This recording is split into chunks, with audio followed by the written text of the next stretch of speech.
Stand up. Stand up. I'm saying it till something inside of you shakes. Stand up. You will not be, it won't have to pass to another generation. Stand up. Deal with your issues so you can be deliverer for so many. Stand up.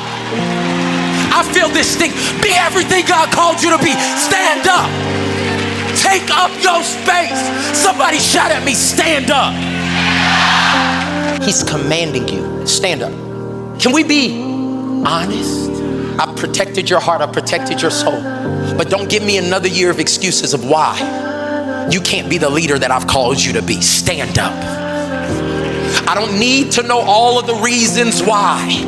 Nobody in your family has done this. I've been trying to get somebody for 40 years to just stand up and take on. I already got the grace for you to do it. I'm right here with you, but you gotta make a decision to stand up. God's calling is a command. Most of us act like it's an option. Isolation. And I know you're in a room full of people right now, but the truth of the matter is many of you feel very alone. I know you got a big family, but they don't really know what's going on. I know that you have 2,964 Facebook friends, but none of them would actually be there for you if you lost everything. My burden is the people of God, more than ever in history, I believe, are becoming intentional with their isolation, and it's robbing them of their kingdom power. Pastor Mike, why are you saying this to me? Because when you are isolated, it robs you of identity. But it's because we've been isolated, and because we've been isolated, we've lost identity. And then when God tells us to do something, we become, watch this, insecure. It's a great show. It's a bad way to live. When God calls you to do something, he says, be strong and courageous. And so many of us, because of isolation and loss of identity, we are insecure and we do not do what we know God has called us to do. And we end up living unfulfilled. But in the kingdom, somebody say in the kingdom. The kingdom currency is about connection. And when you get connection, watch this, you get confidence. God's pattern is partnership. Two people are better off than one person, for they can help each other do what? Who wants to succeed in this next season of your life? What if I told you it's gonna take somebody else?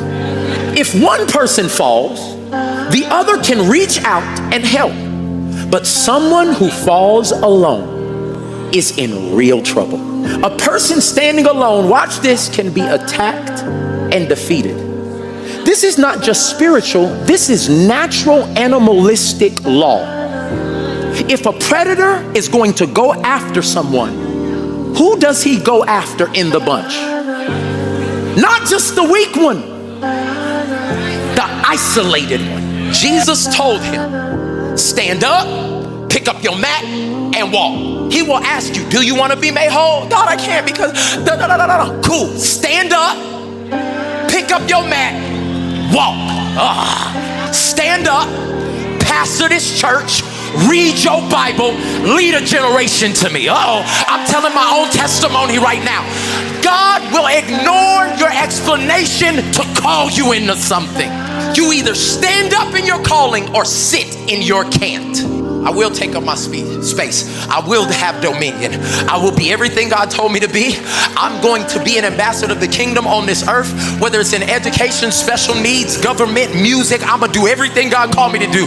It don't matter if nobody's done it before. I'm gonna be a pastor that does music, movies, preaches. I'm gonna do everything. If he put it in me, it's coming out. Stand up. Do you want to be made whole? How many people have ever fallen in their life? Like relationally, physically, emotionally. You did something stupid. Okay, if your hand is not up, you're a liar. Just real quick in the house of God, liar. The fall is predictable, whatever it is. Pain can be padded with relationships. Let me explain it. The pain does not come from if you fall. It comes from how far you fall. If I was to fall off this stage right now into this hard concrete, the fall wouldn't hurt me. hitting the ground with. So many people think the pain is in the fall. Pain is in what you hit and how far you fall from. But whenever I'm talking and I just need everybody's laughing, but do y'all realize I still fail? I just didn't hit. You gotta get the people in your life that no matter when you fall, it doesn't matter how you fall, they're the ones that can. Y'all missed it. Y'all been walking around with these weak people, and God said you better find somebody. When you get the right people around you, the fall may look awkward. This is the type of friends you need around. Friends that are anticipating. He should not be dating her. He can't move to that city. Friends for the fall. Not if you fall, when you get the diagnosis. Nobody planned for it. When the miscarriage happened, when the building closes. The reason why I'm still standing here is because I took a fall, but I had the right partner. There's power. Write it down in a point. How far you fall is directly connected to your friends. Now sit down. Is it that easy to make you fall off of what God told you to do? Oh, is it that easy? Oh, is it that easy? If somebody just tells you, I said stand. That's all it takes is one person to say, I don't like your idea. Nobody's ever done that before. You can't lead a multi-ethnic church in Tulsa, Oklahoma.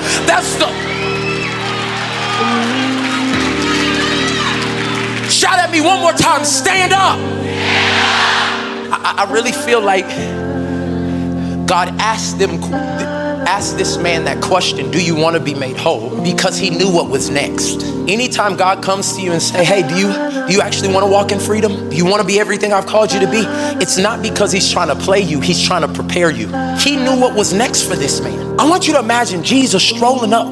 There were other damaged people there. This was a pool with only damaged people at it. And then Pharisees and Sadducees hated because they didn't want people healed on the wrong day. That's a whole nother situation. Be careful, because some of y'all's healing is going to offend people because it didn't happen how they thought it should. Some people don't like me, not because I did anything wrong. It's just they don't think I should qualify. But it's a bunch of damaged people. And God comes up to this man and says, do you want to be made whole? Because he came in there with healing, restoration, and resurrection on his mind. When Jesus shows up, he's never showing up to assess the situation and walk away. He's always coming to transform the situation. The only reason he doesn't is if you don't want him to. My question to you is not just do you want to be made whole? Another question, do you want what's next? I need you to answer that question for real. Because for many of you, that question means your life don't get to stay the same. Because some of us was like, do you want to be made whole? Yes. And then God says, do you want what's next? Tell me what's next. I want to be made whole, but depending on what you're planning for next and what I'm planning for, the healing, the deliverance, I'll take that. But after you heal me, then I'm in control. After you bless me with the finances or the ability to produce wealth, now I control the money. After you raise me out of that situation, now I'll be Lord of my life. And God's saying to you, he's like, no. That's why he tells the man, he's like, you got to pick up that mat after I heal you. I'm not going back to that. No. It's the proof that I did this. If you walk around like you always been walking, it's been 38 years, boy, since you've walked.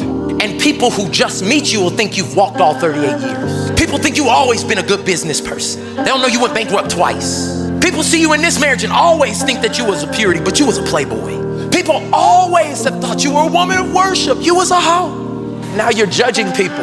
Look at her skirt. Stop it. What God says to many of us without telling us what it is. Do you want what's next? And this is where you have to trust the character of our God. Most people want the healing, but don't want what's next. And this man, do you want to be made whole? Our answer today collectively is yes. And then there's a next. And And today would be very easy for me to just shout at you about getting up and walking and taking your mat and having the miracle. But there's a bunch of people listening to this message that are between yes and next. Do y'all see how different our relationship is in close proximity as opposed to them in the bleachers watching my life? Facebook friends, Instagram friends, I saw you on those people are in the bleachers of your life. And that's why they can watch you fall and comment on it. But they can't help you in it. If I fail without them, would not take away the pain and would not take away the consequences. How many people want to reach their destiny? The thing that God said, before I put you in your mother's womb, I knew you. I called you. I don't just want to work a job or a career. I want to reach my destiny. That well done is attached to doing what God called me to do. Somebody shout at me, destiny. The scripture is telling us that you're going to be on this road of destiny in your life.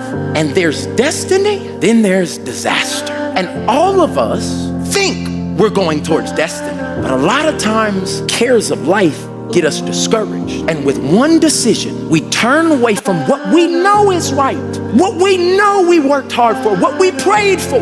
And with one, everybody say decision, because the greatest thing God gave you was choice. People were like, no, it was his blood. You still got to choose it. He's not forcing you to love him, because it's not love if you can't decide. So what he does is he gives you a choice. I've set before you life and destiny and disaster. And I'm going to give you the answer to the test. Choose life. But if we're honest, y'all, many of us have been like, forget this. This is too hard. Ain't nobody in my family ever reached it to this. This addiction can't take me to destiny. So we turn around and we head in systematic steps towards disaster. And disaster is trash.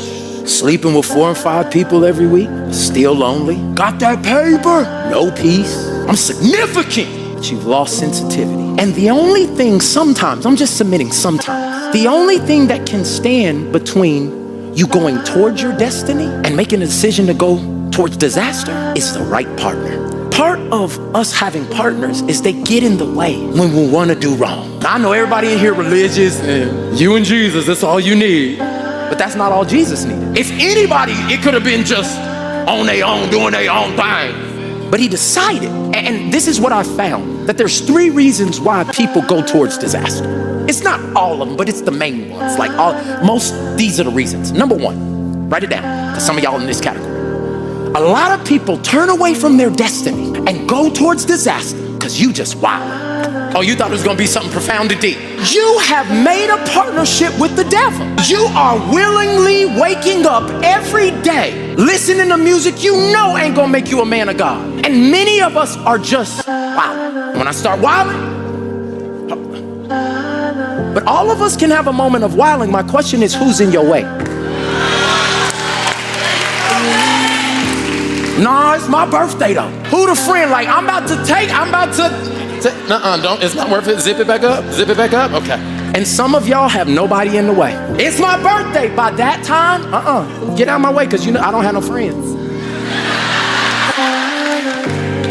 By the time now your relationship is in the trash. God, why would you let this happen? Because you wouldn't get in relationship. Nobody knew, nobody picked up your phone, nobody saw it on the table. Was nobody around you when they was like, you coming through?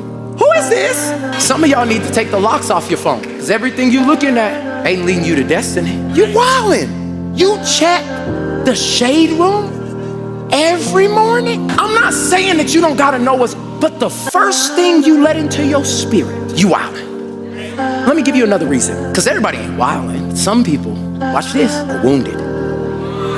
I gave everything to that job, and the first time they gon' acknowledge me, then they lay me off. Done with this. No, hear me. It's not worth it. I gave everything to them, and they never, ever even saw me. I made them millions of dollars. They never acknowledged me. Then they're gonna let me go. I have a family. So let's. Who's the partner that's giving you power? Who's telling you cuss? And then we're gonna pray about it. Being a partner is not being God. Because some of us, I can't be their partner. They just full of the devil. Hold on. We all got something in us that ain't the best, but could you be a partner to let somebody process? but still lead them towards purpose. Between yes and next, it's not Jesus's work, it's yours. Because you want Jesus to do your work. Why you have to sign up for counseling? Because that's not Jesus's work, it's your work. Why you have to get into a B group for accountability?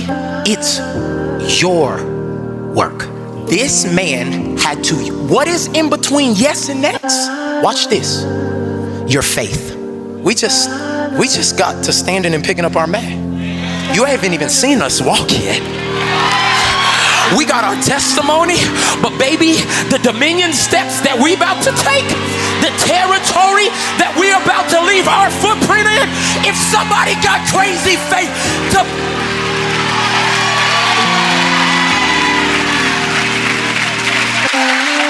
stand up, pick up your mat, and what? I got dominion.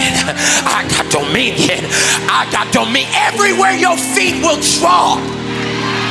What's between the yes, I want to be made whole, and the next of the miracle? It's crazy faith. Faith begins where understanding ends. Well, Pastor Mike, how?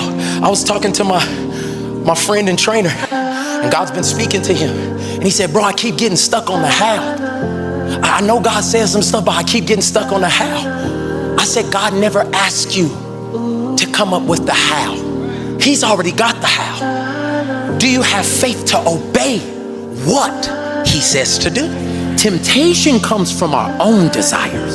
Oh, they tempted me. No, you tempting you. Why? Because I'm tempted by my own desires. You've already decided that that's something that's in you that you desire.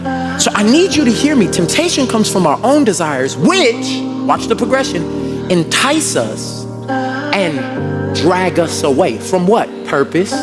These desires have a baby and give birth to sinful actions. And when sin is allowed to grow, it gives birth to death. Don't be misled, my dear brothers and sisters. You do this alone, and you got any desire in you that's not like God, and we all do, have nobody there. And it's a magnetic force. Now I'm still looking for it, but dadgummit. Ooh, I ain't there yet. I'm getting close. And somehow we end up in the trash. So my relationships look, and we never ask why they got to trash, but we join people there. God's saying, I need you to get the right people in your life. Let me just level with you. When I look in the scriptures at Jesus's pattern, remember what I said at the beginning. In the kingdom, this is a kingdom principle that God brings together partners. When Jesus gives the Great Commission and tells the disciples, I want you to go out, gives them like literally the greatest command ever. I want you to go and take this gospel, and I want you to take it everywhere. I want you to go in and heal the sick and deliver people and represent my name. And when you do that, people are going to be transformed everywhere.